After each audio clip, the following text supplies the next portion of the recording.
Bem-vindo ao nosso canal no Spotify. Você ouvirá agora uma mensagem do nosso pastor Daniel Ventura. Deus o abençoe e fale ao seu coração. Por isso eu queria falar sobre alegria. Não uma alegria superficial ou uma alegria condicional, sabe? Aquela alegria que depende das circunstâncias estarem no eixo, sabe? Aquela alegria que depende do saldo que consta na nossa conta bancária, sabe? Aquela alegria que depende se o clima vai estar favorável ou não vai estar favorável. Eu quero falar de uma alegria que nos sustenta, de uma alegria que permanece em pé, mesmo quando as circunstâncias e as situações saem do nosso controle. E para que consigamos compreender exatamente a respeito de que alegria é esta, eu quero convidar você a acessar comigo um texto bíblico de Neemias. Vá lá, então, no seu texto em formato analógico ou digital, no livro de Neemias, no capítulo 8. E eu quero ler com você nesta manhã, a partir do verso de número 8, um trecho da palavra de Deus que vai fazer com que compreendamos verdadeiramente que tipo de alegria está disponível a nós e que com liberdade podemos experimentar e conduzir a nossa vida. Neemias capítulo 8, a partir do verso de número 8, eu leio na Nova Versão Internacional. E a narrativa bíblica nos conta que leram o livro da lei de Deus, interpretando-o e explicando-o, a fim de que o povo entendesse o que estava sendo lido. Então Neemias, o governador Esdras, o sacerdote e escribas, e os levitas que estavam instruindo o povo, disseram a todos: este dia é consagrado ao Senhor, o nosso Deus. Portanto, nada de tristeza, nada de choro, pois todo o povo estava chorando enquanto ouvia as palavras da lei. E Neemias acrescentou: podem sair, comam e bebam, repartam com os que nada têm preparado. Este dia é consagrado ao nosso Senhor. Não se entristeçam, porque a alegria do Senhor é a sua força. A alegria do Senhor é a sua força. Os levitas tranquilizaram todo o povo, dizendo: acalmem-se, porque este é um dia santo. Não fiquem tristes. Então todo o povo saiu para comer, beber, repartir com os que nada tinham preparado e celebrar com grande alegria, pois agora compreendiam as palavras que lhes foram explicadas.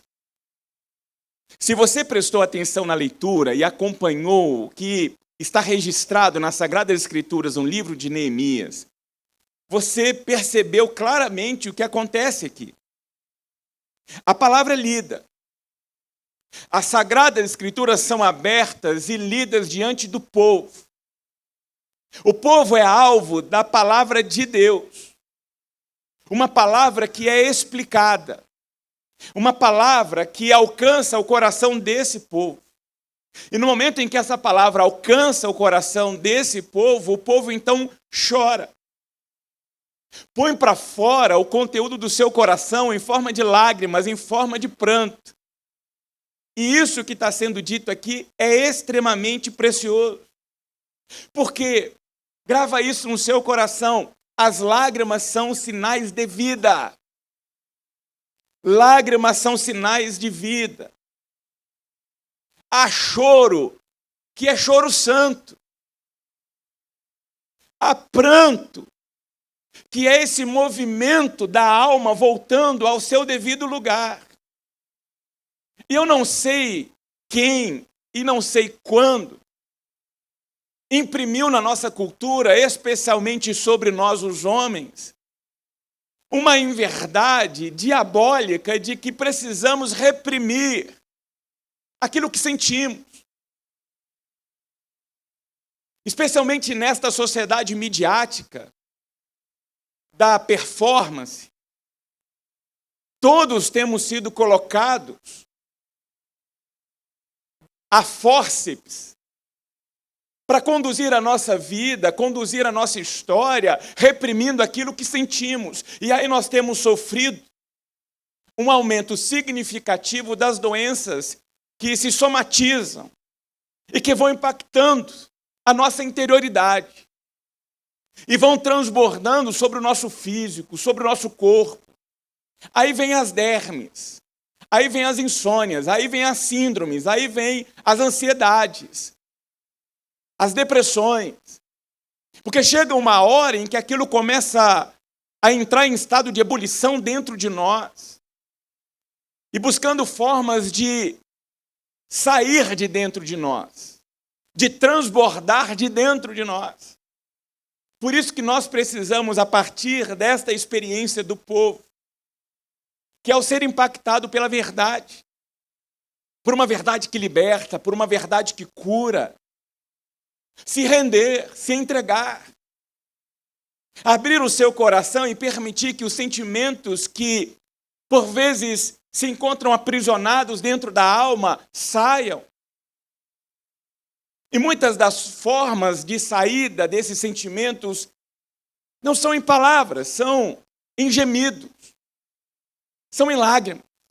Por isso precisamos entender e lembrar e dizer a nós mesmos de que as lágrimas são sinais de vida, de que há prantos, há choros que são, sim, movimentos santos de reordenamento das nossas almas.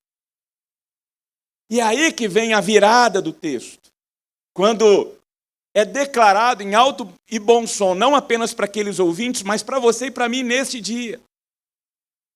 Este dia, o presente momento da sua vida e da sua história, é um dia consagrado ao Senhor. Você não é fruto do acaso. As misericórdias do Senhor se renovaram sobre a sua vida. Por isso, este dia é um dia consagrado ao Senhor, e já que este dia é um dia consagrado ao Senhor, não se entristeçam. Não permitam que a tristeza tenha a última palavra sobre a sua vida, sobre o seu coração, sobre a sua casa, sobre o seu casamento, sobre a vida dos seus filhos, sobre o seu horizonte. Por quê? Porque a alegria do Senhor é a sua força. Alegrar-se diante desse Deus que nós acabamos de reconhecer como poderoso, presente, é gerar dentro de nós condições de viver a vida, de encarar a vida. A alegria do Senhor é a sua força. Guarda isso no seu coração. E lembre-se que, na Bíblia, a alegria não é apenas um sentimento. A alegria nas Sagradas Escrituras é direção do coração. A alegria é um caminho. A alegria é um chamado. A alegria é uma convocação. E essa alegria posta aqui por Neemias não é uma alegria vivida por gente que está numa fase boa da sua trajetória, não. O apóstolo Paulo, escrevendo a sua carta, denominada Carta da Alegria, Filipenses, no capítulo de número 4, você conhece muito bem o contexto, ele está encarcerado, cerceado da sua liberdade, preso porque resolveu ser fiel a Deus, preso porque resolveu falar sobre as ações maravilhosas, amorosas e graciosas desse Deus que alcançara a sua vida e que agora ele queria que alcançassem outras vidas e transformassem outras histórias. E está ali preso. E ali preso, ele diz e repete veementemente na sua carta aos Filipenses: alegrem-se sempre no Senhor. Digo outra vez, alegrem-se. Alguém preso, acorrentado, limitado no seu direito de ir e vir, encontrando razões para declarar não apenas aos seus companheiros de cela, aos seus companheiros de prisão, mas todos aqueles que seriam alvos da sua carta: alegrem-se sempre no Senhor. E ele diz isso porque ele está ancorado em algo maior do que ele. Ele está ancorado em algo maior do que a sua prisão. Ele está ancorado em algo maior do que aquilo que era limitador do seu horizonte. Sabe qual é o nosso problema? O nosso problema é que nós confundimos alegria com conforto. Nós confundimos alegria com satisfação imediata. Nós confundimos alegria com cenários favoráveis. Aí então estamos alegres. Aí então encontramos razão para expressar a nossa alegria. Só que a vida não é feita só de momentos favoráveis. A dor é real. A injustiça é real. A desigualdade é real. O medo é real, a angústia é real. E em nenhum momento as Sagradas Escrituras fingem de que isso não existe. Pelo contrário, o próprio Senhor Jesus Cristo deixa uma declaração para nós, filhos dele. Ergam a cabeça.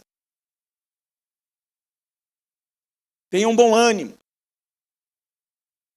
Por quê? Porque nesse mundo vocês terão aflições, passarão por tribulações, por problemas. Eu passei, mas eu venci. E mais do que isso, eu estou com você todos os dias da sua vida. E juntos, somos mais do que vencedores. Nós precisamos nos apropriar dessa verdade bíblica para conduzirmos as nossas vidas com os nossos olhos fitos em Cristo Jesus e não com os nossos olhos rendidos ao problema que a vida apresenta para nós. Porque senão não faz razão nenhuma de estarmos aqui e de proferirmos de forma melódica, harmônica, linda e majestosa canções que falam do poder, que falam da fé, que falam da confiança, que falam da alegria, se isso não é aplicado e vivido por nós. Nós precisamos, assim como o povo, ouvir, ser tocado, ser transformado, motivado, curado pela palavra de Deus. E eu acho que vale a pena lembrar, especialmente diante de uma sociedade tendenciosa a ser tomada por pensamentos positivos, pela cultura coach que sobrepõe as nossas redes sociais, e inclusive já tomaram muitos púlpitos de muitas igrejas no nosso Brasil, é lembrar de que essa alegria proposta pela Sagrada Palavra de Deus, no reino de Deus, não é pensamento positivo, vai dar tudo certo. Está amarrado. Isso é mandinga gospel. Porque eu sempre entrei numa crise. Alguém está amarrando e alguém está desamarrando. Quem é que está desamarrando se no culto passado ele foi amarrado? Essa maneira da gente encontrar formas de dourar a nossa consciência e o nosso coração para que sejamos expulsos da verdade bíblica que diz que a alegria, ela não é fruto da mensagem coach, do pensamento positivo, da autoajuda, não. A alegria, ela é fruto do Espírito de Deus. A alegria é fruto do Deus operando em nós. Aí eu encaro a vida não por minhas próprias forças e condições, mas porque Deus está comigo. É Deus realizando em mim aquilo que eu sou incapaz sozinho de realizar. É fruto do Espírito. E a alegria não é negar a realidade, mas é encarar a realidade com um outro olhar, com uma outra postura. E eu queria colocar dentro desse contexto de Neemias a nossa mente, para que possamos, de fato, entender onde nasce essa palavra de Neemias que nos alcança nesta manhã. Neemias é o retrato de um recomeço. Jerusalém está em ruínas, os muros estão caídos, a vergonha do povo de Deus está exposta, e Neemias, no meio desse cenário caótico, chora, jejua, ora, mas decide agir. Decide se levantar e encarar a realidade como ela é. E é um instrumento de Deus naquele contexto, naquele tempo, para iniciar um movimento de reconstrução dos muros. Apesar do cenário, apesar das críticas e apesar da oposição. E vale lembrar, aqueles que já tiveram a oportunidade, feliz ou infeliz, de ter que lidar com construção ou com reconstrução, e aqui eu estou me referindo exatamente a pôr a mão na massa e lidar com o ambiente da construção civil. Sabe aquela reforma do banheiro em casa, da cozinha em casa, daquele quartinho que você achava que era simples, era só passar a tinta e aí a coisa começa uma a puxar a outra. Você vai percebendo que o ambiente da construção, e aqui especificamente o ambiente da reconstrução, diante de um cenário que havia sido colidido, não é nada romântico. É poeira para tudo quanto é lado. É desordem. Um casal da nossa igreja, passando agora pela experiência de construção, tinha contratado uma pessoa, foi lá, limpou, sabe, tudo perfeito. E aí chegou um pedido que fizeram, que era de um bojo da pia. Quando foram encaixar o bojo na pia, tinha 3 milímetros errado no corte. Esses 3 milímetros geraram um caos. Porque aí chega o camarada com aquela serra, bendita serra, e começa a voar poeira para tudo quanto é lado. Não tem nada de romântico nisso. O que a construção vai mostrando para nós é que a poeira ela se torna rotina. É uma pedra hoje, é uma pedra amanhã. Até que chega um momento em que as coisas começam a ganhar forma. O horizonte começa a dar suas caras. É um novo horizonte. E aqui especificamente, na experiência de Neemias, junto com o povo em Jerusalém, o muro começa então a ficar de pé. O problema é que o muro está ficando de pé, mas ao mesmo tempo em que o muro é erguido, o coração do povo ainda está caído, demolido. E é aqui, exatamente neste ponto, que o capítulo de número 8 de Neemias muda o foco. Entra Esdras. E com ele entra algo maior. No meio daquele caos de construção, de poeira, de pedra, de mãos cortadas, calos, no meio de um povo resmunguento, mal-humorado, com o coração petrificado, a palavra é anunciada. E não é anunciada de forma secreta dentro de um aposento às escuras, não. O texto vai nos dizer que o povo é levado à praça, em frente à porta das águas, e ali, naquele exato momento, a Bíblia volta ao centro. O verso de número 8 diz que leram o livro da lei de Deus, interpretando, explicando, a fim de que o povo entendesse o que estava sendo lido. E quando a palavra é ouvida, mas é compreendida, ela começa a alcançar aquele coração petrificado. A palavra desce e começa a trazer cura, começa a ressignificar o olhar do povo, começa a renovar o ânimo, as forças daquele povo. E curiosamente, antes do povo começar a cantar, o povo começa a chorar. Antes do povo cantar, o povo começa a chorar. Começa a chorar porque o seu olhar está sendo reordenado.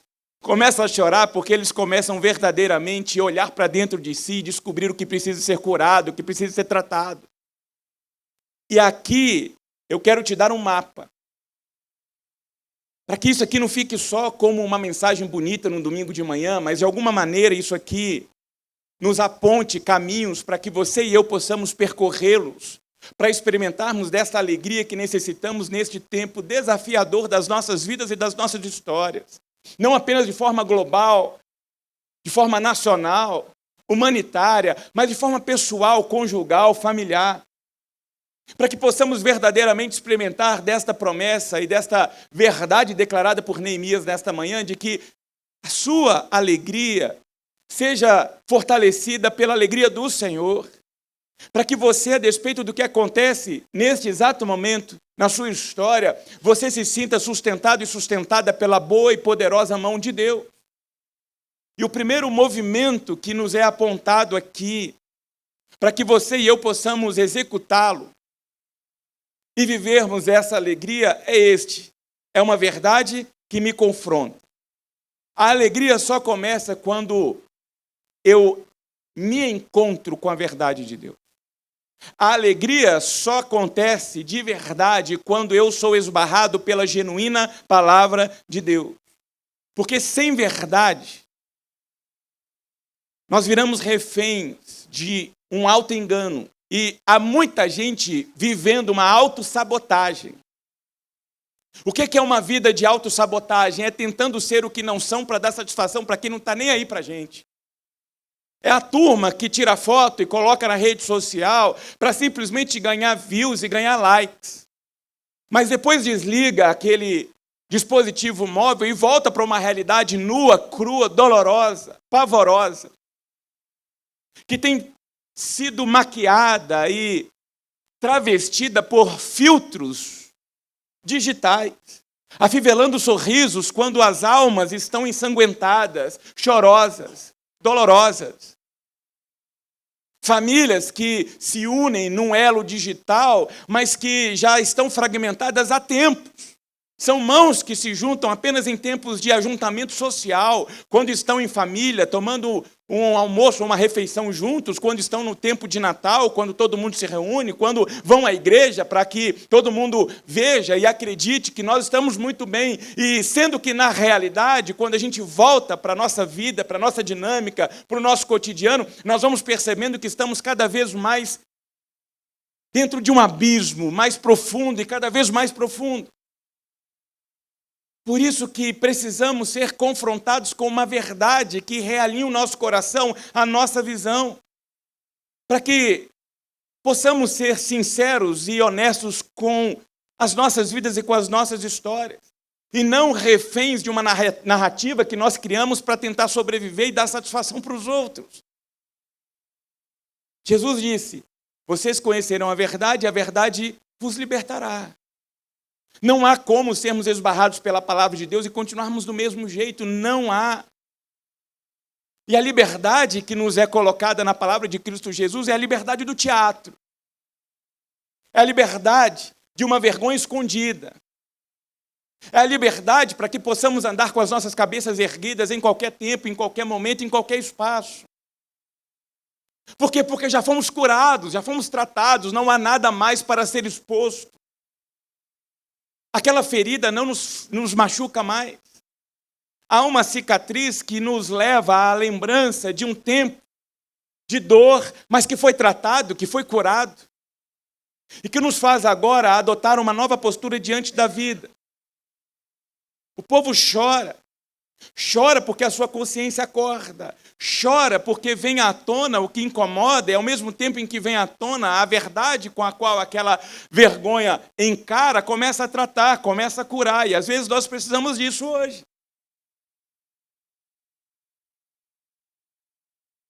Despirmos da nossa maquiagem, despirmos das nossas indumentárias, despirmos das nossas credenciais e nos colocarmos verdadeiramente humanos, frágeis, pecadores diante de Deus e dizendo: Deus, haja.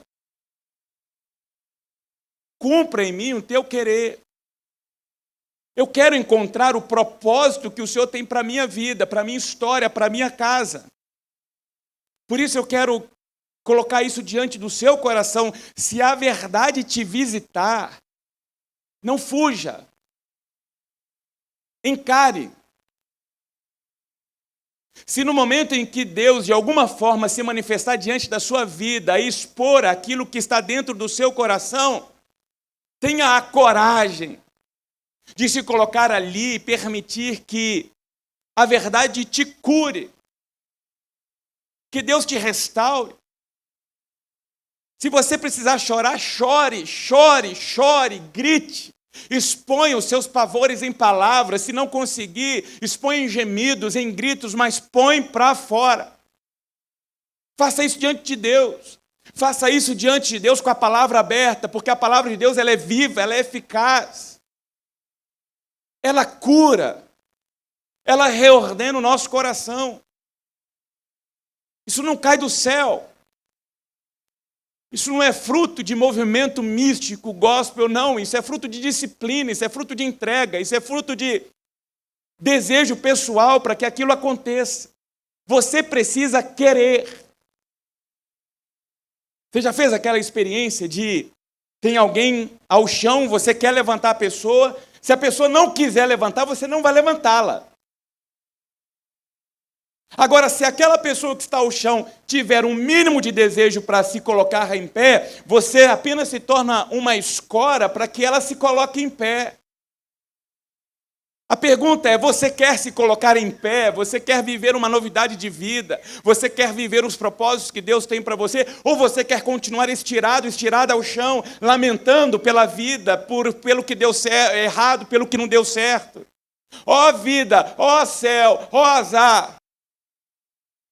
Vivendo, como diz o poeta musical brasileiro lá, ó a vida leva eu. Não. Você é fruto da boa mão de Deus, projeto divino. E precisa encontrar um propósito para que haja razão de você se colocar em pé todas as manhãs e viver com dignidade, com ousadia, alegria e coragem a vida que Deus te deu. O que tem de morto-vivo por aí, gente trafegando pela existência, moribundo,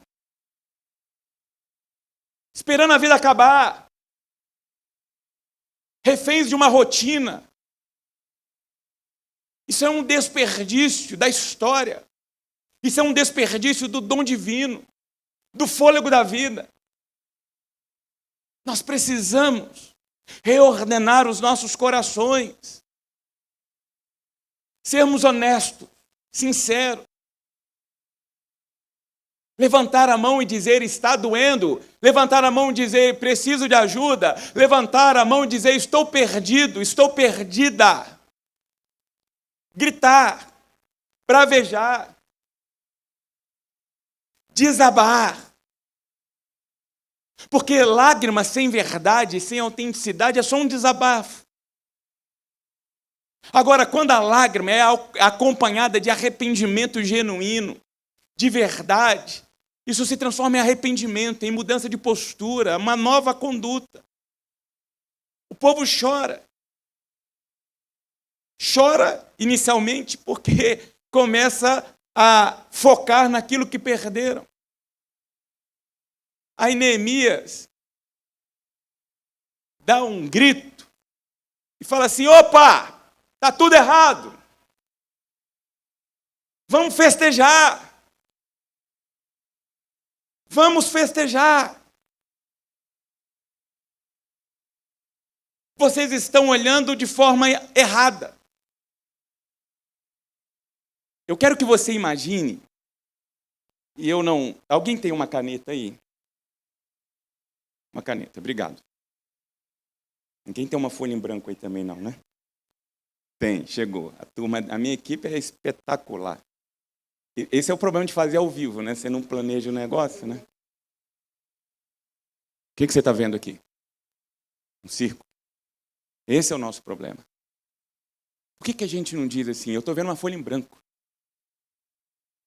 Eu estou vendo um camarada lindo, querido e cheiroso segurando a folha em branco. Mas a gente foca no ponto.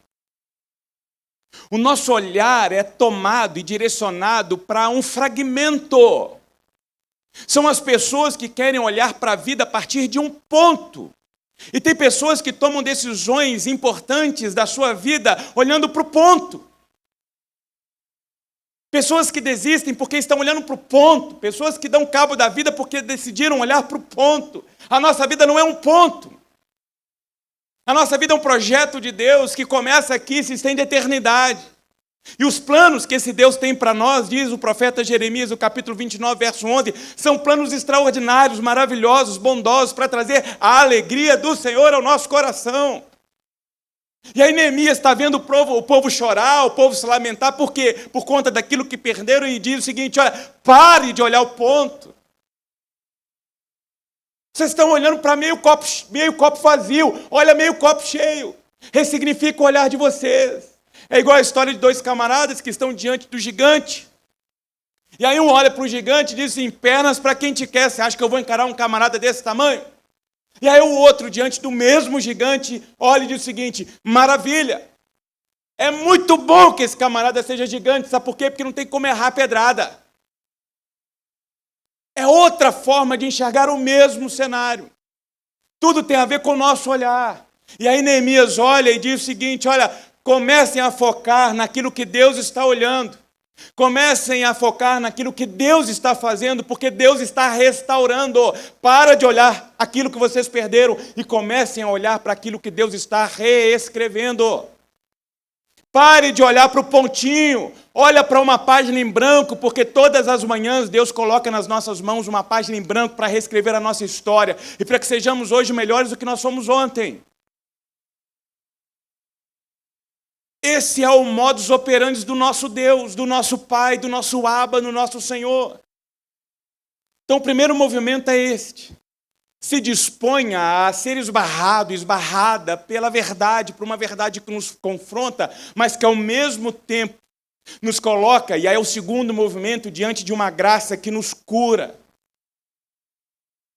Porque se a verdade fosse fim, ninguém sobreviveria. Se a verdade fosse o ponto final, sabe o que ela declararia a respeito de você e de mim? Pecador, pecadora, miserável. Mas a última palavra sobre as nossas vidas não é a verdade que expõe a nossa fraqueza, a nossa humanidade, a nossa pecaminosidade, não. É a graça. É a graça que nos cura. É a graça que nos dá uma segunda chance. Deus não nos expõe a verdade para nos colocar diante da vergonha. Deus não nos expõe à verdade para nos destruir. Deus nos expõe à verdade para que, conscientes da verdade, sejamos curados, sejamos tratados. Para que a nossa história seja reescrita, para que um novo e vivo caminho seja aberto diante de nós. Por isso é que há um convite. Isso aqui é convite de crente raiz. É Neemias falando assim: vamos comer e vamos beber. Porque vocês sabem que aqui na Casa Viva tem uma máxima, onde tem 2 ou 3 da Casa Viva juntos, a gente tem pelo menos 1 quilo de comida e 2 litros de bebida, porque isso é bíblico. É bíblico. Se você não gosta de comer e beber, não vá para o céu, porque no céu vai ter comida, bebida, churrasco, vai ter. É celebração, quando você menos percebe, Jesus dá um golpe e vai para algum lugar, senta e começa a comer, começa a beber, começa a festejar. Por quê? Porque esse é o padrão da vida do cristão. É alegria, contentamento. Contentamento é uma palavra que está ecoando no meu coração desde quando a gente entrou na Amazônia, e mesmo que depois o nosso grupo ter saído na Amazônia, continua ecoando dentro do meu coração, porque o que nós aprendemos aqueles dias, na beira daquele rio Solimões, foi ver um povo contente, satisfeito. Eu, particularmente, voltei em alguns momentos incomodado, envergonhado, exposto, diante de uma consciência mesquinha,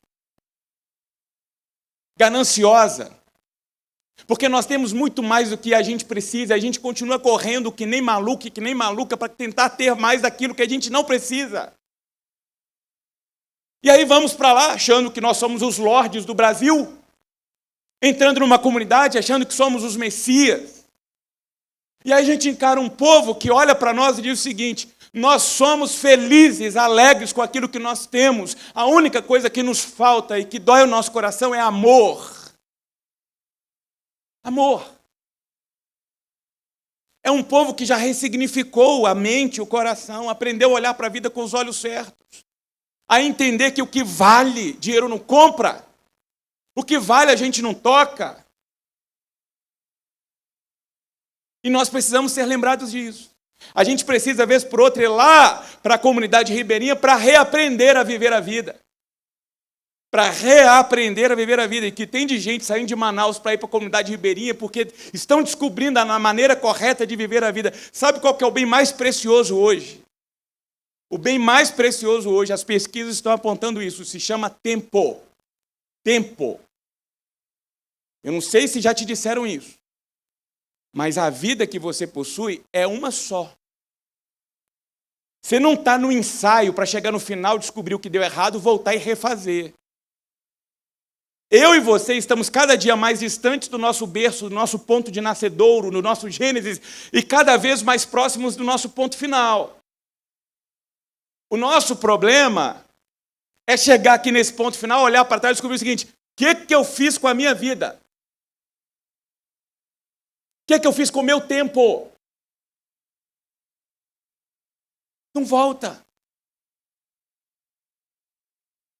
Por isso, eles aprenderam a ressignificar o olhar, parar de ver o que perderam, começar a celebrar o que tem.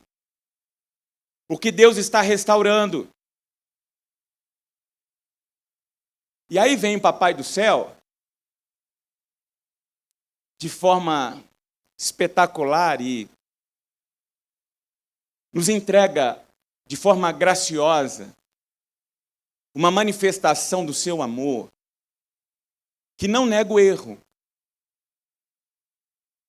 Deus não vai passar a mão na sua cabeça e dizer: ô coisinha linda do Papai do Céu, legal que você errou. O erro existe a consequência do erro, mas o que Deus vai fazer é te fazer um convite para você voltar para casa.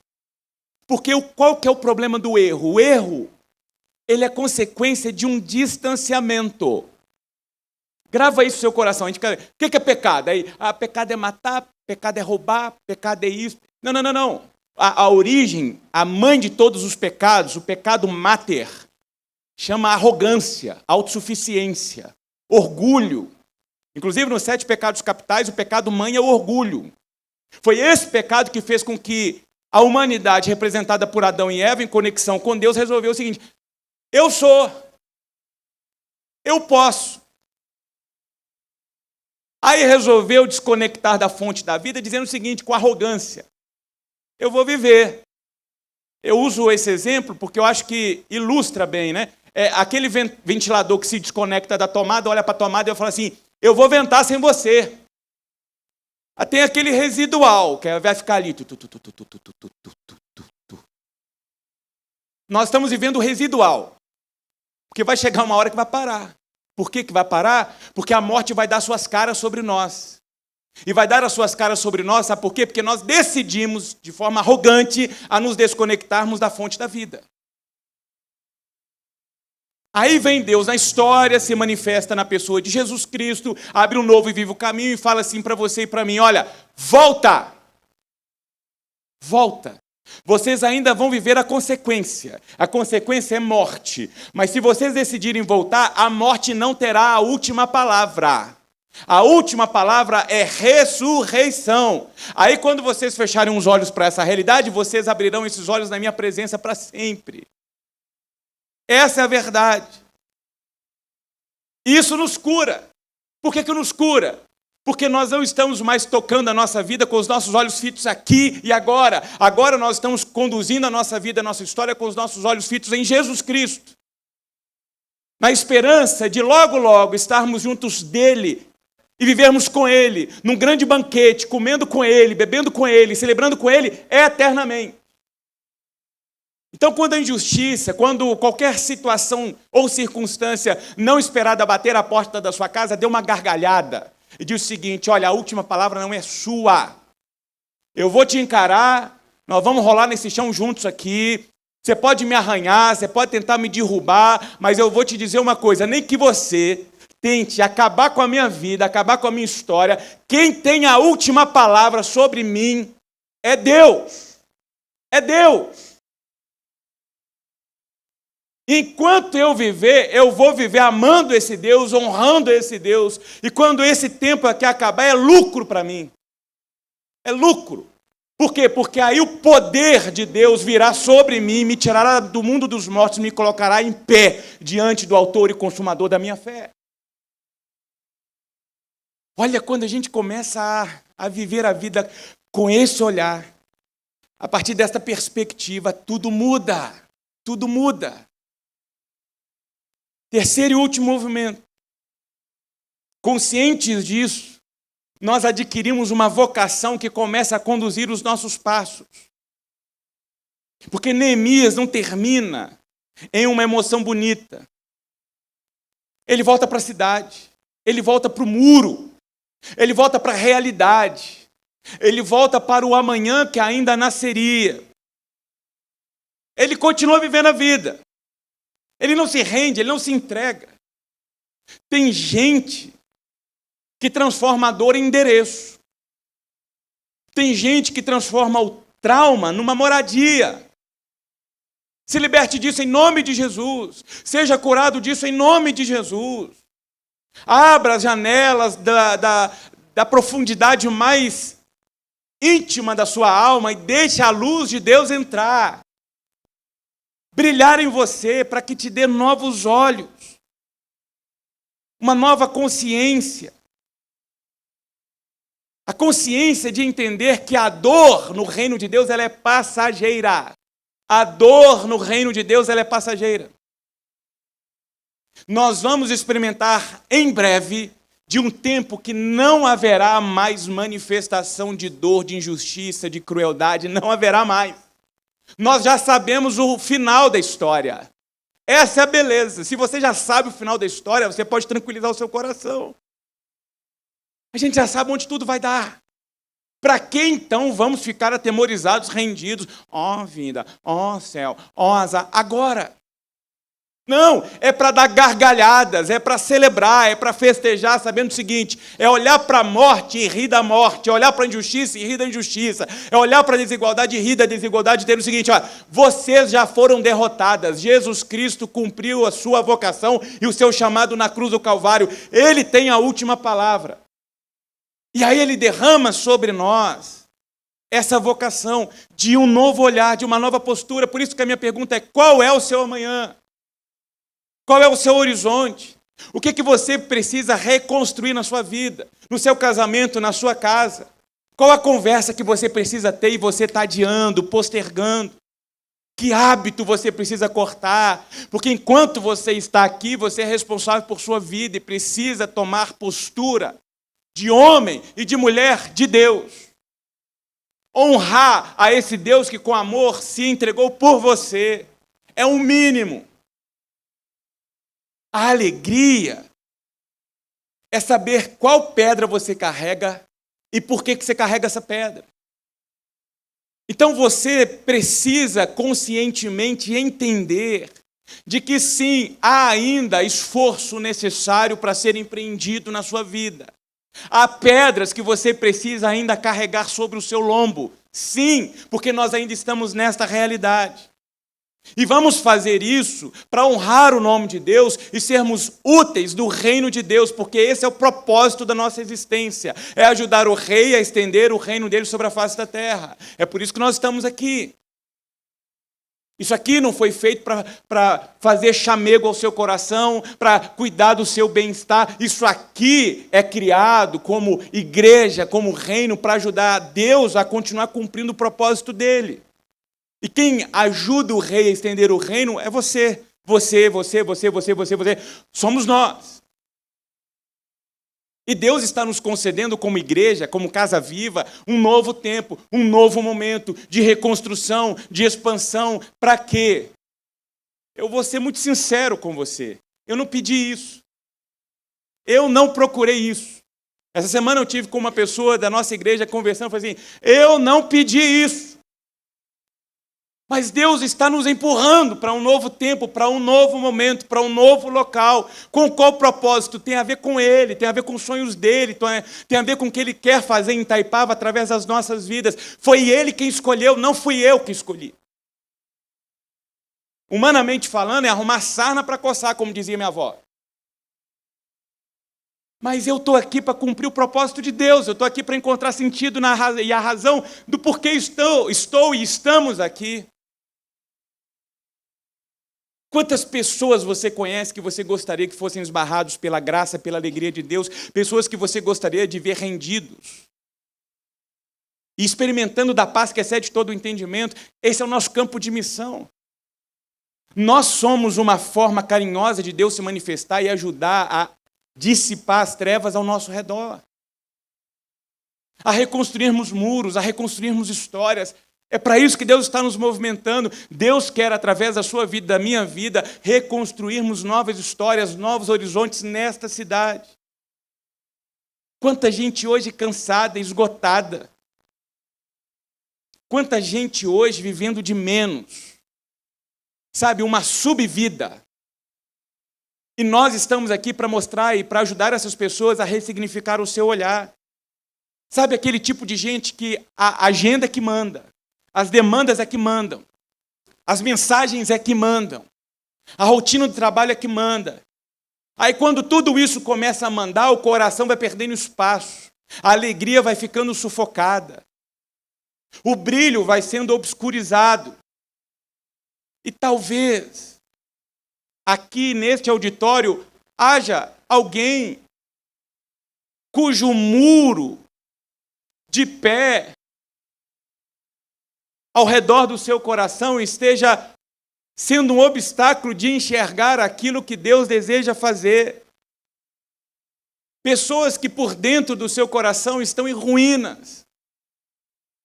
Pessoas que estão tentando viver uma vida que não têm, verdadeiramente não vivem, e já foram tomadas, fisgadas.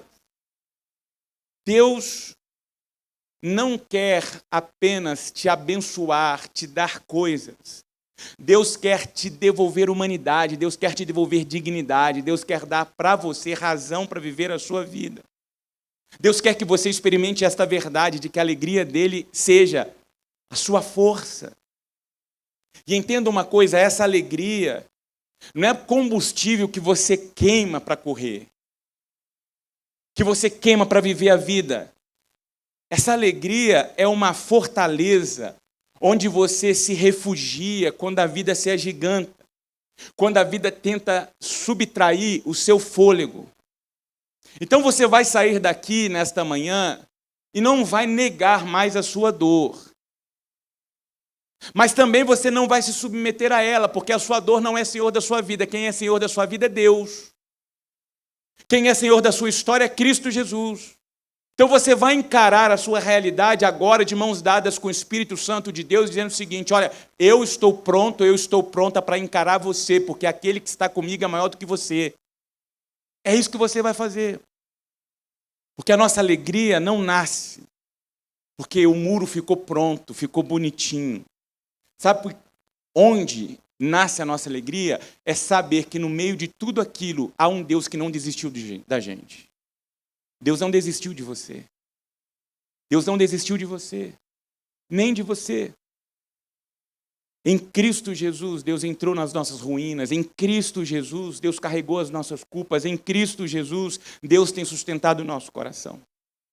Por isso eu quero te convidar a 3 passos práticos essa semana. E que você acolhesse isso e experimentasse praticar verdadeiramente isso essa semana. Primeiro, identifique uma área que precisa ser reconstruída na sua vida. Não são 10, 15, 20, não é. Uma área. Passo de número 2, ore diariamente sobre isso. Olhe para isso e em oração declare sobre isso: a alegria do Senhor é a minha força. Ore sobre isso e em oração olhe para isso e entenda que Deus é o seu refúgio nesse processo de encarar essa realidade. De que você vai precisar colocar uma pedra hoje, uma pedra amanhã, reconstruir algumas coisas, mas lembre-se, a principal obra Deus já está fazendo é no seu coração. E terceiro, compartilhe isso com alguém. Reconstruir no escuro é muito mais difícil. Quando nós trazemos pessoas para perto, novos olhares, novos corações, tudo ganha um novo brilho, tudo ganha uma nova perspectiva. E a luz vem da comunidade. E a igreja está aqui para isso. Não carregue o fardo sozinho, não carregue o fardo sozinha. Nós somos família. E a minha oração, o desejo do meu coração, é que você experimente isso. Por isso eu quero orar com você. Quero que você feche os seus olhos para que você simplesmente foque em Deus agora. E você peça a Deus aí, Deus, eu quero que o Senhor aponte uma área que precisa ser reconstruída. E assuma diante de Deus agora o compromisso de orar, de colocar isso diante de Deus todo dia. E peça para Deus, Deus, eu não quero encarar isso sozinha. Eu não quero encarar isso sozinho. Coloque ao meu lado alguém que seja a extensão das suas mãos sobre a minha vida. Eu quero sentir o teu toque, o teu abraço. Quero ouvir a tua voz. E eu tenho aprendido, Deus, que isso acontece por meio de vidas apaixonadas por Jesus. E eu quero ser alcançado e tocado e tocada por essas vidas. Deus, aqui nós estamos. Alguns cansados, outros com medo do amanhã. O que pedimos é que o Senhor nos guie na tua verdade, para nos libertar. Por isso, visita-nos com a tua graça. Abraça-nos com a tua graça. Surpreenda-nos com a tua graça.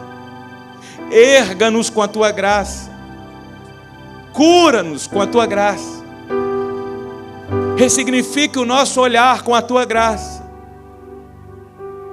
Faça-nos viver a partir de hoje um novo horizonte com a tua graça. E que o teu Espírito opere em nós essa alegria para que sejamos fortalecidos em todo o tempo. Mostra-nos, ó Deus, a próxima pedra. Mostra-nos o próximo passo, para que possamos não apenas erguer o que precisa ser erguido fora de nós, mas que possamos também manter o nosso coração em pé, a nossa fé em pé, o nosso amor ao Senhor em pé, a nossa confiança no Senhor em pé. E em meio a tudo isso, o teu santo nome seja glorificado. É a nossa oração em nome de Jesus. Amém.